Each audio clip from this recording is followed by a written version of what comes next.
Hi Physics 20s, we are going to film a lab here that you would usually do in class, but unfortunately we can't. But I would hate you to lose the experience of this lab because it is just a good one. So I still want you to understand the setup and how everything's done, and then I will give you the data, but honestly the data won't mean a lot to you unless you see what's actually going on in the lab. So what we're going to do is we're actually going to figure out Newton's second law, which you should know about at this point. So I have this whole setup here.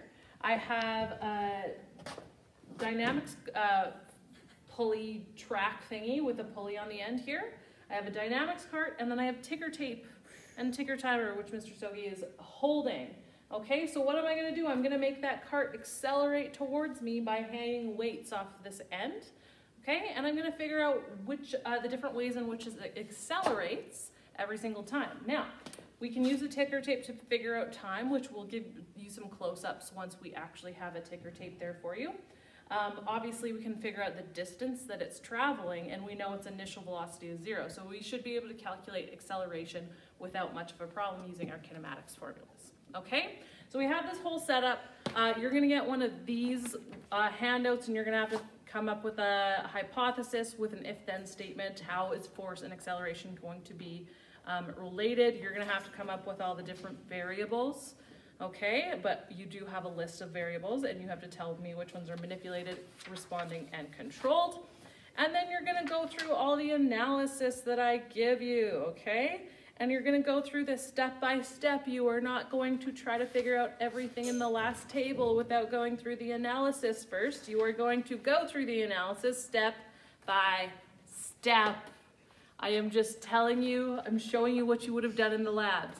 So you're not going to like fill out the table, which you should be as we're doing this. I'm going to be I'm going to be yelling out the numbers that you'll need for your table, by the way, when you're filling it out. But while you're watching this, you should be filling out your own table, okay?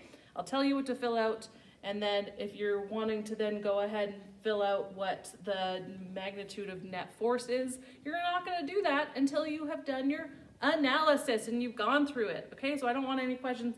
Okay, well, how am I going to calculate my F net? And then I'm going to ask you, have you done your analysis? Have you started going through that? And you're going to say no, and then I'm just going to yell at you. So don't do that, okay? Just go through your analysis. So anything I tell you today to record on your data sheet, that's what you're going to record. Everything else, calculation based. But for example, magnitude of acceleration, you guys can absolutely calculate that. But the magnitude of net force, that's what you're gonna get graphically through your analysis. Okay, so please remember, that's a graphical thing that you're gonna get. So you have to do some graphing to get that. Okay, but shall we go through the procedure of what we're gonna do? Okay, we have our lovely lab bench here and everything set up, okay? So on your data table, it basically tells you a bunch of different weights to do this with, okay? So first it says, what's the mass of the cart? We already figured out the mass of the cart to be 0.65 kilograms, okay? And then for my first trial, I'm gonna have 0 kilograms on the cart, and I'm gonna be hanging 400 grams from the pulley, okay? So we're gonna do that. I'm gonna hang both my 200-gram weights from the pulley. Pull those tight. Okay, Mr. Stogie is gonna turn on the ticker tape timer. Make sure it's at 60 hertz. It is. Which means you get 6 dots every second. Okay, you ready? Okay, and we'll let go. Ha! Okay, beautiful. And that was our first trial. So I will show you the rest of the trials, but we got to do a little bit of setup in between. But let me just show you a few things here. So of course, if you've never used ticker tape before, how the ticker tape works is it makes 6 dots every second, okay? Because it was on 60 hertz. These first few dots are just such a mess, so I'm probably going to start a little bit in, okay? On that, so I'm going to start from about there, and I'm going to count. Every 6 dots is 1 second. So that gives me how much time it took for that first trial. Okay, and I'm gonna use that. And the thing is, I can calculate or figure out which distance it went there, but guess what? I can also figure out distance by then just figuring out where's the start and end of my ticker tape and getting that, because that's even more accurate because then you have the exact distance. for the exact time. So these are awesome because we can use them to measure time and distance, okay? And I'll show you that a little bit more close up when we start calculating that. So at this point, I'm just gonna do this for 7 different trials, changing the amount of weight that's hanging on the pulley and that's on the track, okay? Okay, so now we have 50 grams on the car and 350 grams hanging off, okay? Start the ticker tape. Got it. Okay. All right, we've got trial 3 here now where we have 100 grams on the cart and 300 hanging, okay? Ticker tape on.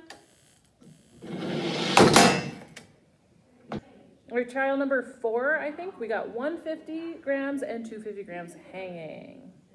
All right. Okay, ticker tape on. Okay. Okay. Trial number 5, 200 and 200. Okay. Ticker tape on. Okay, we're at trial number 6 where there's 250 on the cart and 150 on the pulley. Okay, so ticker tape on and we're gonna drop it. Yay, okay. Trial number 7, or last trial, where we have 300 and 100 grams. Ticker tape on. Okay, so when we get back from the lab, I have all my ticker tapes here. So what I did is every dot is every 6 dots is 0.1 of a second. So I just have 1, 2, 3. I think in the lab I might have said that every 6 dots is 1 second. I was wrong. It's 0.1 second. Okay, so that's every 6 dots because 60 hertz means it's making 60 points per second. Okay, so what I did is I counted out every 6 dots. So that's 0.1, 0.2, 0.3, 0.4, 0.5, 0.6, 0.7, and 0.8 somewhere down here. There we go. And then of course I got the end here, and this dot is like not really further away, so I'm guessing that that was just like a mess up. Sometimes when it crashes at the end, it bounces back a little bit. So I'm not even gonna look at that, and then I'm just gonna use the 0.8. So that's my first trial.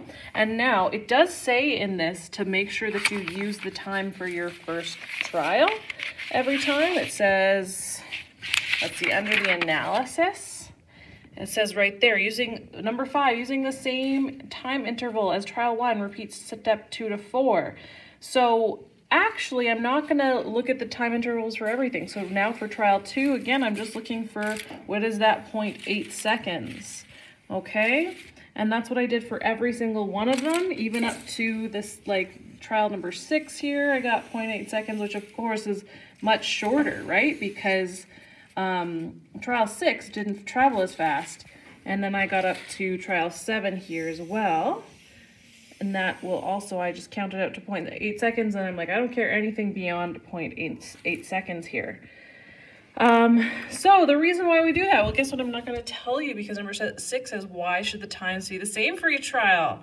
Why is the time for trial 1 used for each consecutive trial? Well, I can help you out a little bit with that, since again you didn't get to actually do the lab, but think about it. Trial 1, remember, was where it had the most hanging from the pulley and no mass on there. So what does that mean? It probably means that it's accelerating the fastest, right? So the time for trial 1 should be the shortest time of all of them, right? Because as you probably saw in trial 7, it took a lot longer in trial number 7 than in trial number 1, okay? But there is a point there. There is, it's nice to have the time as a controlled variable rather than a manipulated one or responding one, because, well, time should never be responding. Anyways, so then what did I do? Well, I found all these distances. How did I do that? Well, I literally, guess what? This is the distance from the first second to the 0.8 seconds, right? So I actually just took my ticker tapes and measured them with a meter stick. So if you can see, here's trial 7.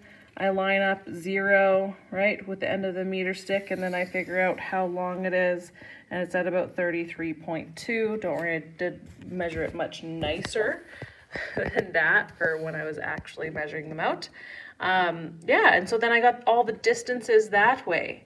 So in this case, we have our mass of the cart was 0.65 kilograms, and then the mass on the system. So you need to calculate that. Going to be pretty easy. I got the time intervals, and I got all the distances there. And so you're going to have to find magnitude of the acceleration. You should be able to do that because we have time, we have distance, and we do have one other thing. The cart always started from rest. So that gives us our initial velocity as well. So we should be able to get our magnitude of acceleration and calculate that. And then of course you're going to start asking, but what do I do? What do I do for an FNet? What do I do? Do I do mass times acceleration? What do I do? No, you definitely don't. You go through the analysis as I've said. So again, if you're going through analysis, well, it even tells you how to calculate you have to calculate acceleration there, right? And so you're going to do that for everything. And you're going to do number 6, and then you're going to go on to the next page, number 7, and you're going to plot the graph of the magnitude of acceleration versus magnitude of applied force. And then you're going to answer number 8, where does it intersect the x-axis? That's called the x-intercept. So then you're going to do that. And then you're going to go on to number 9 here. It's going to say for each trial, subtract the x-intercept from the applied force to find the net force and record the values in the data table. Oh my goodness. So that is how we're going to find net force. And then you're going to plot it, and then you're going to answer a couple more questions, okay? So don't try to just calculate this randomly. It tells you how to do that in the analysis. Okay, so until you get to that point, you should not be filling out this until you get to that point in the analysis. Okay, but there is all the data for you, so I'll try to make it as clear as possible, and you will probably want to freeze this screen.